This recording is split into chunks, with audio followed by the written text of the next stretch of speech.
बिस्मिल्लाहिर्रहमानिर्रहीम।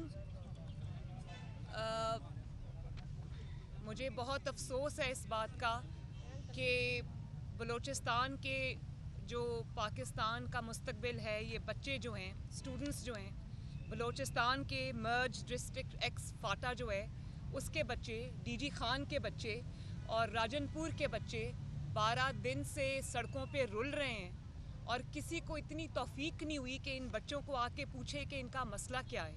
और सुना है कि हज़ारों जो 35,000 या 36,000 जो सीट्स हैं उसके अंदर 600 सीट्स हैं इनकी, वो भी इनसे वापस ले ली हैं, कोटा भी ख़त्म कर दिया है। तो ये बहुत बुरी बात है और मैं ये समझती हूँ कि इन्होंने कहा कि पंजाब बड़ा भाई है, मैं ये समझती हूँ कि बलूचिस्तान बड़ा भाई है और पंजाब को बड़ा बन के दिखाना चाहिए। इन बच्चों की जो कितना इस पे कोई ख़र्चा आ जाता है, कोई बहुत बड़ा ख़र्चा तो नहीं है। इन बच्चों की कोटा को भी बहाल किया जाना चाहिए, इनकी सीट्स को भी बहाल किया जाना चाहिए, इनकी स्कॉलरशिप्स को भी बहाल किया जाना चाहिए। और मुझे इस बात का भी बहुत अफसोस भी है, तकलीफ़ भी है कि ये 12 दिन से सड़कों पे रुल रहे हैं। इनको एक तो मीडिया कवरेज नहीं मिली, दूसरा गवर्नमेंट से भी किसी को इतनी तौफीक नहीं हुई कि कोई आके इनको सुनता कि इनका मसला क्या है, इनको प्रॉब्लम क्या है, ये बच्चे क्यों अपने घर से दरबदर हुए हैं और सड़कों के ऊपर रुल रहे हैं एक तालीम की खातिर। आप कहते हैं कि पाकिस्तान में तालीम आम होनी चाहिए और वो बच्चे अपनी तालीम का हक मांग रहे हैं और आप उनके साथ इस तरह कर रहे हैं। शहबाज शरीफ साहब ने इनके स्कॉलरशिप्स इनको दिए थे, तो ऐसी क्या आफत आ गई कि आपको वही 600 स्कॉलरशिप्स बंद करने पड़ गए, वो सीट्स आपको ख़त्म करनी पड़ गई। ये तो बहुत मैं समझती हूँ कि ये क्रिमिनल है और उससे ज़्यादा क्रिमिनल ये है कि ये बच्चे सड़कों पे रुल रहे हैं। ये देखो ज़मीन पे बैठे हुए हैं, इनकी कोई बात सुनने वाला नहीं है, किसी ने आके इनके मुतालबात पे कान नहीं धरा। ये तो बहुत अफसोस की और शर्म की बात है। भाई मुझे समझ आती है कि आप ना अहल हैं, आप ना लायक हैं, आपको सवाए मुल्क में इंतकाम की और कोई काम नहीं है, लेकिन खुदा का वास्ता जाली सही, लेकिन कम से कम वज़ीर आज़म की कुर्सी पे तो बैठे हो। इन बच्चों को तो देखो कि ये बच्चे क्या कर रहे हैं। ये बच्चों का ताल्लुक मुस्लिम लीग नून से नहीं है, ये बच्चे पाकिस्तान के बच्चे हैं, ये पाकिस्तान का फ्यूचर है जो सड़कों पे रुल रहा है। ये स्टूडेंट्स नहीं है जो सड़कों पे रुल रहे हैं, ये पाकिस्तान का फ्यूचर है जो सड़कों पे रुल रहा है। शर्म आनी चाहिए आपको। मैडम ये बताएं कि जिस शख्स ने इन्हें स्कॉलरशिप दी थी वो आज कोट लखपत जेल में है, और साथ ही साथ दूसरा सवाल ये है कि जो कराची में वाक़या हुआ, आपका दरवाज़ा तोड़कर जिस तरीके से वहाँ पर कैप्टन सफदर को गिरफ्तार किया गया, चीफ ऑफ आर्मी स्टाफ ने जो है उस पर नोटिस लिया, आप समझती हैं कि इंसाफ मिलेगा आपको? जिस शख्स की आपने बात की कि जिन्होंने स्कॉलरशिप दिया था और वो जेल में है, मैं दिल से ये बात मानती हूँ कि जिस तरह उन्होंने पंजाब की खिदमत की, अब ये दूसरे सूबों से को गले लगाया, उनको जगह दी, और ये कोई एहसान नहीं है, ये इनका हक है। ये भी मैं आपको बताऊं कि ये इनका हक है, चाहे वो जिस भी सूबे से ताल्लुक़ रखते हैं, जिस भी इलाके से ताल्लुक़ रखते हैं, ये इनका हक है जो इनको मिला है। तो शहबाज शरीफ साहब के बगैर मैं दिल से फील करती हूँ पंजाब आज बिल्कुल लावारिस है। जिस तरह नवाज शरीफ के बगैर आज पाकिस्तान लावारिस है, इसी तरह शहबाज शरीफ के बगैर आज पंजाब लावारिस है। और शहबाज शरीफ को जो आपने जेल में रखा हुआ है, तो पंजाब के अवाम सब देख रहे हैं, उनको पता है खिदमत किसने की है दिल से और कौन वो कर रहा है। शहबाज शरीफ साहब को जेल में इसलिए नहीं रखा हुआ कि उनकी कोई करप्शन है, उनकी जिस दयानतदारी से उन्होंने पंजाब के अवाम की खिदमत की है उसकी विटनेस मैं हूँ। और उनको सिर्फ इस बात की सज़ा मिल रही है कि उन्होंने उनको जो भाई से भाई को लड़ाने की साजिश की थी, उसमें उन्होंने अपने भाई का साथ दिया।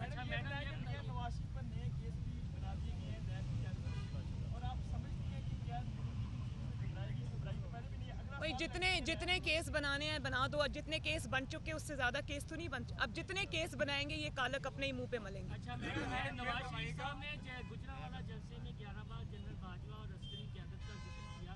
उसके बाद जो मुखालफिन है वो ये कहते हैं कि जब खुशी का मामला आया तो मुस्लिम लीग नून जो है वो लेट गई। उन्हें ये था कि जनरल बाजवा अदलिया पर असरअंदाज होंगे, इसलिए खुशी के मामले पर। और उन दिनों कुछ खबरें ये भी थी कि जो लीगी क़यादत पाकिस्तान में मौजूद है, जिनमें ख्वाजा आसफ थे, आपकी कुछ तल कलामी भी हुई थी।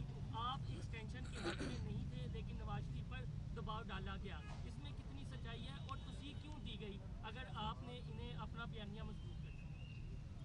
देखें, ये बात ऐसी है जिसके ऊपर मैं अभी कुछ नहीं कहना चाहती। मैं पार्टी डिसिप्लिन की पाबंद हूँ, लेकिन हालात और वाक़यात ने ये बात साबित की है कि अगर कोई फ़ैसला गलत भी होता है तो भी उसके जो असरात हैं वो कौम के सामने आना शुरू हो जाते हैं। तो इससे ज़्यादा मैं इस पर कुछ नहीं कहना चाहती। मैं पार्टी डिसिप्लिन की पाबंद हूँ। मैं उस बात से एग्री करूँ या ना करूँ, लेकिन मैं पार्टी डिसिप्लिन की पाबंद हूँ। इसका जो मैसेज बलूचिस्तान में है वो जा रहा है, वो बहुत गलत मैसेज कर रहा है। आप परसों कल जा भी रही हैं, कोयटा पीडीएम का जलसा है, तो उस पीडीएम के प्लेटफॉर्म पर भी हमें जो है एक मजबूत आपको आवाज़ बनना चाहिए ताकि मैं इंशाल्लाह जो क्वेटा में जा रही हूँ कल मेरी फ़्लाइट है, परसों जलसा है। मैं पूरे पाकिस्तान के सामने भी इनका मसला उठाऊंगी। और मैं यहाँ पर किसी सियासी मकसद के लिए नहीं आई। बहुत सारे एहतजाज होते हैं, मैं नहीं आती क्योंकि मैं समझती हूँ कि ये कोई सियासी शो नहीं है। लेकिन मुझे दिल से इन बच्चों की तकलीफ़ थी। मैं इनको सोशल मीडिया पे फॉलो करी थी क्योंकि मेन स्ट्रीम मीडिया ने तो दिखाया नहीं। शायद उनको मना किया गया होगा कि इनको बच्चों को नहीं दिखाना, क्योंकि इससे ना सिर्फ इनकी नाअहली साबित होती है, इनकी एपैथी साबित होती है, बल्कि ये भी साबित होता है कि आपको इनकी परवाह नहीं है। तो जब मैंने देखा कि इनका कोई सुनने वाला नहीं है, वो 12 दिन से अपने घरों को छोड़ के रुल रहे हैं सड़कों पे, तो मैं खुद इन्होंने मुझे नहीं बुलाया, मैं खुद आई हूँ इनके पास। तो इनका मसला मैं इंशाल्लाह बलूचिस्तान जाके भी उठाऊंगी। अच्छा मरियम साहिबा, एक बताएं कि आप एक वो पहले एक मिनट। मरियम साहिबा बता दें मरियम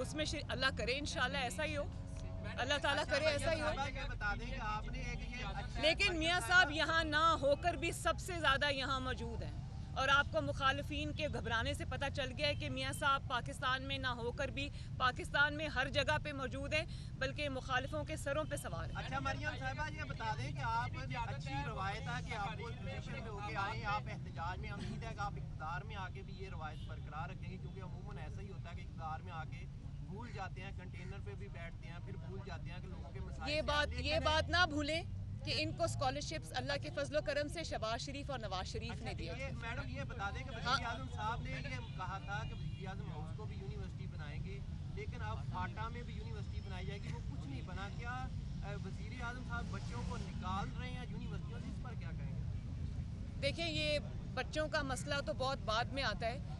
आप ये मुझे बताएं कि रोटी 30 रुपए की होने जा रही है, आटा गायब है मार्केट से, और लोग दवाइयों से 500-600 गुना दवाइयों की प्राइस में इजाफा हो गया। आपको वज़ीर आज़म कहाँ नज़र आया?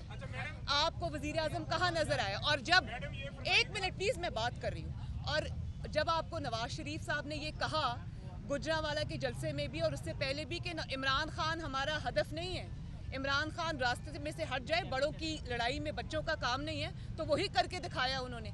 अब ये मुझे बताओ, कराची में जो हमला हुआ मेरे ऊपर और कराची में जो स्टेट अबव स्टेट सामने आई, उसमें कहाँ है इमरान खान? उन्होंने ये बता दिया है कि मैं ना किसी गिनती में हूँ, ना मैं किसी चीज़ में रेलेवेंट हूँ। ये 2-3-4 बड़े बड़े लोगों की लड़ाई, उसमें इमरान खान कहीं भी नहीं है भाई। ना वो इन बच्चों के साथ है, ना वो गरीब के जो चूल्हे बुझ गए हैं वहाँ है। और दवाइयाँ आप देखो, हर घर में डायबिटीज़ का मरीज़ है, हर घर में शुगर का मरीज़ है, इंसुलिन कितनी महंगी हो गई है, दवाइयाँ कितनी महंगी हो गई, लोगों का मरना भी मुश्किल हो गया। अब रोटी 30 रुपए की होने जा रही है, आटा चीनी इतनी महंगी हो गई। इस गवर्नमेंट का कोई, चलो जाली सही, नालायक सही, लेकिन कोई दिल में दर्द होता है, कोई एहसास होता है आवाम का। आप जवाब दो इन लोगों को। इतनी क्रिमिनल एपैथी अच्छी बात नहीं है। मुझे तो समझ नहीं आती कि ये इन्होंने अल्लाह ताला को जवाब नहीं देना। और 2 साल में इनका जो हाल हो गया है, वो इसलिए इनकी नालायकी और नाअहली की वजह से नहीं हुआ, इन जो ऑपोजिशन की वजह से नहीं हुआ, या आवाम की बददुआओं की वजह से हुआ है, इन जैसे स्टूडेंट्स की बददुआओं की वजह से हुआ है। पीडीएम की जितनी भी क़यादत है वो अपनी तकारीर में, अपने खिताबात में जनरल आसिम सलीम बाजवा का जिक्र करती है, सीधे मांगते हैं। अभी तक पीडीएम अदालत में क्यों नहीं गई? क्या आप अदालत में जाने से घबरा रहे हैं, या आप 3 माह के अंदर किसी रिलीफ के मौजूद है, इसी तनकीद की आड़ में आपको रिलीफ मिल जाए? देखें, जल्द या बदेर जनरल आसिम सलीम बाजवा को अदालत के सामने, कानून के सामने पेश होना ही पड़ेगा। ये नहीं हो सकता, कोई मुकद्दस गाय नहीं है यहाँ पर। अगर नवाज शरीफ एक 3 दफ़ा का वज़ीर आज़म एक झूठे मुकदमे के अंदर अपनी बेटी समेत अदालतों की 200 पेशियों की वो 2 सेंचुरियाँ बना सकते हैं, आवाम के सामने, और क्योंकि इलेक्टेड हैं, लोगों को जवाब दे हैं, तो लोगों के सामने जानते हुए भी कि ये इंतकाम था, अगर वो पेश हो सकते हैं, अगर हम सब पेश हो सकते हैं, तो आसिम सलीम बाजवा को कौन से सुर्खाब के पर लगे या वो कौन से आसमान से उतरे कि उनको वो कानून के आगे पेश नहीं हो सकते। और सिर्फ एक मुशीर के ओहदे से या SAPM के ओहदे से मुस्ताफ़ी हो जाना ये काफ़ी नहीं है। आप न सिर्फ ये कि CPEC की अथॉरिटी से, और बल्कि आपने इम्यूनिटी क्लेम कर ली। क्यों? क्या है ऐसा छुपाने के लिए? आप कौन सा आसमान से उतरे कि आपको इम्यूनिटी दी जाए, आपको नैब से इम्यूनिटी दी जाए, आपको कानून और उससे अदालतों से इम्यूनिटी दी जाए? क्यों? आपने ऐसा क्या किया जिसकी पर्दादारी है? आपको जल्द या बदेर, आज तो ये इमरान खान के पीछे छुपे हुए हैं ना, और रिटायर होके भी फ़ौज की वर्दी के पीछे छुपे हुए हैं। लेकिन मैं आपको एक बात बता दूं, जल्द या बदेर आपको कानून का सामना करना पड़ेगा, जवाब देना पड़ेगा, पाकिस्तान के अवाम को जवाब देना पड़ेगा कि एक छोटी सी तनख्वाह पे रहते हुए आपने अरबों रुपए के असासे कैसे बनाए। आसिम सलीम बाजवा से इकामा का जवाब नहीं मांगा जा रहा। आसिम सलीम बाजवा से कोई उनके ख़ानदानी बिजनेस के बारे में जवाब नहीं मांगा जा रहा। उनसे जवाब मांगा जा रहा है कि एक हम्बल बैकग्राउंड से होते हुए आपके ख़ानदान ने अरबों खरबों के असासे पूरी दुनिया में जो फैले हुए वो कैसे बनाए। और ये सवाल करना हमारा हक है, ये सवाल करना पाकिस्तान के अवाम का हक है। आज आप छुप सकते हैं, कल आपको छुपने का मौका नहीं मिलेगा।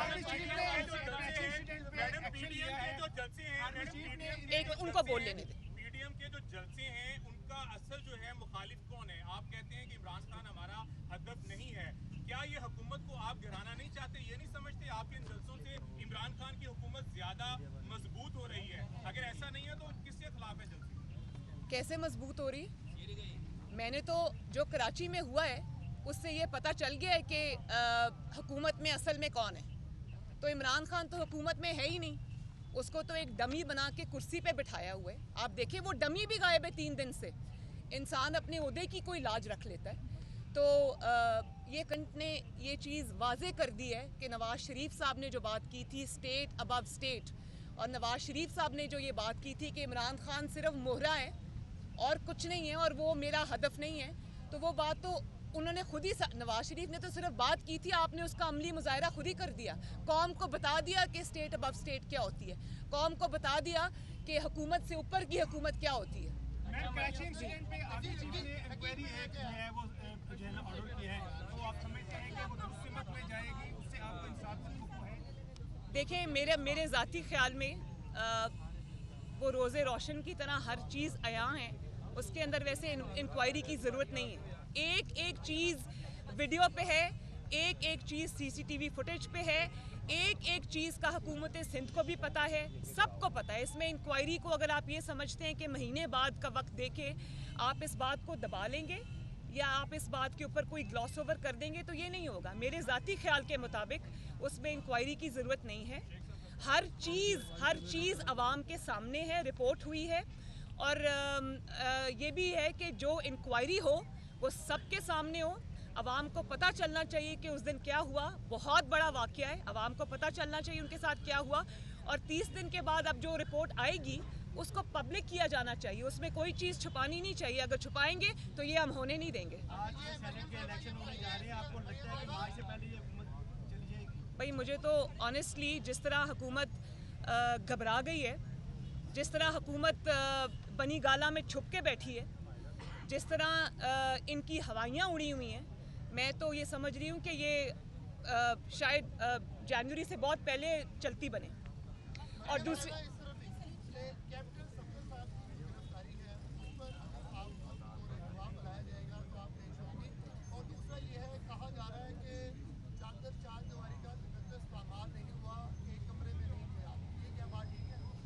देखें, ये जो आपने 2 सवाल किए, मुझे गवाह के तौर पे बुलाया जाएगा तो मैं ज़रूर पेश होंगी, लेकिन जो गवाह के तौर पे जो गवाही मेरी उनको चाहिए वो सारी इन्फॉर्मेशन उनके पास है। मुझे उसमें बुलाएंगे तो मैं ज़रूर जाऊंगी। कौम के सामने भी बात रखी है मैंने, उसी दिन प्रेस कॉन्फ्रेंस में एक डिटेल रखी है। और ये जो बाकी आपने बात कही है, अब बताएं कि इस तरह की नहीं, इस तरह की जो इस तरह चौहान साहब ने ये बात की है कल प्रेस मुझे नहीं पता वो उन्होंने क्या बात की क्या नहीं की, लेकिन इस तरह की घटिया बातें करनी मैं नहीं समझती कि उनका जवाब भी देना जो है वो मुझे देना चाहिए। हाँ, लेकिन एक बात है, आपने चादर चार दीवारी के ऊपर हमला किया, आपने एक औरत के कमरे के अंदर, एक खातून के कमरे पर धावा बोला, उसके दरवाजे का लॉक तोड़ के। आपके पास कैप्टन सफदर की गिरफ्तारी का वारंट था, मेरी गिरफ्तारी का वारंट नहीं था। आपके पास कोई इजाज़त नहीं थी कि आप एक खातून के कमरे में जो उस वक्त बेड में हो और उसके कमरे में आप धावा बोलकर दाखिल हो जाएं। आपके पास ये वारंट नहीं था, ये गैर कानूनी था, इसका जवाब आपको देना पड़ेगा। और मैं मरियम नवाज़ नहीं हूँ, मैं पाकिस्तान की बेटी हूँ, कौम की बेटी हूँ, लोगों की बहन हूँ, लोगों की बेटी हूँ। और अगर मरियम नवाज़ के साथ ये हो सकता है तो पाकिस्तान की कोई बेटी, पाकिस्तान की कोई बहन यहाँ महफूज नहीं है। और कौन सी रियासत है जो अपनी ही बेटियों के साथ ये सलूक करती है? सुना था कि जंगों के अंदर लोग इस तरह घरों में एंटर हो जाते हैं। हमारा दीन तो उसकी भी इजाज़त नहीं देता, वो तो वहाँ पर जंगों के अंदर जो दुश्मन से हो रही होती है उसमें भी हमारा दीन ये कहता है, हमारे नबी सल्लल्लाहु अलैहि वसल्लम का ये फरमान है कि औरतों और बच्चों के पीछे मत जाओ।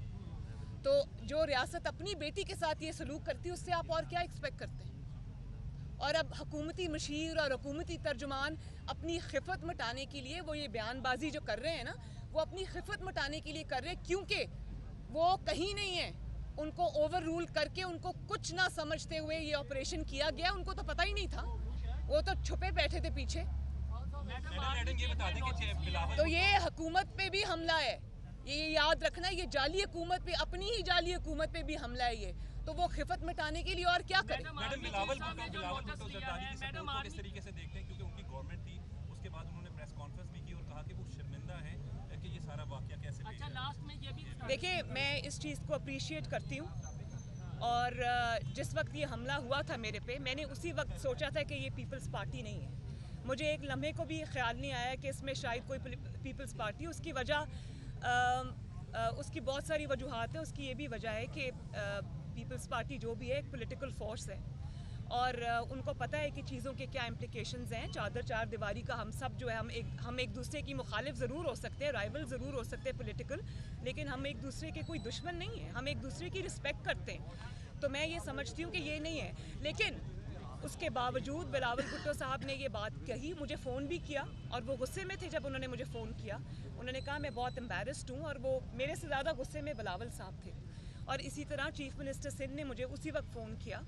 उन्होंने ये कहा, उन्होंने सारी डिटेल्स मुझे बताई जो कि इस वक्त मैं नहीं बता सकती, वो इंक्वायरी में ख़ुद सामने आएंगी। वो हैरान कुन डिटेल्स हैं और इस मुल्क में किस तरह से ऑपरेट किया जाता है उसमें वो साफ जाहिर है। तो मैं इंतज़ार करूँगी इंक्वायरी की रिपोर्ट का। लेकिन मैं इस बात को अप्रिशिएट करती हूँ कि उन्होंने न सिर्फ ये कि इस बात को बुरा कहा, बल्कि उन्होंने इस पर जो भी स्टेटमेंट्स दिए, बड़ी अच्छी बात है।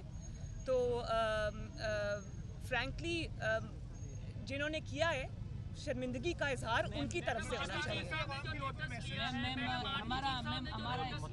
हमारा एक सवाल है। जी जी बेटा, हमारा एक सवाल है, क्या हम ऐसे ही रोड पर बैठे रहेंगे या हुकूमत को, नून लीग भी PMLN की गवर्नमेंट, आपकी लीडरशिप कोई अल्टीमेटम देगी?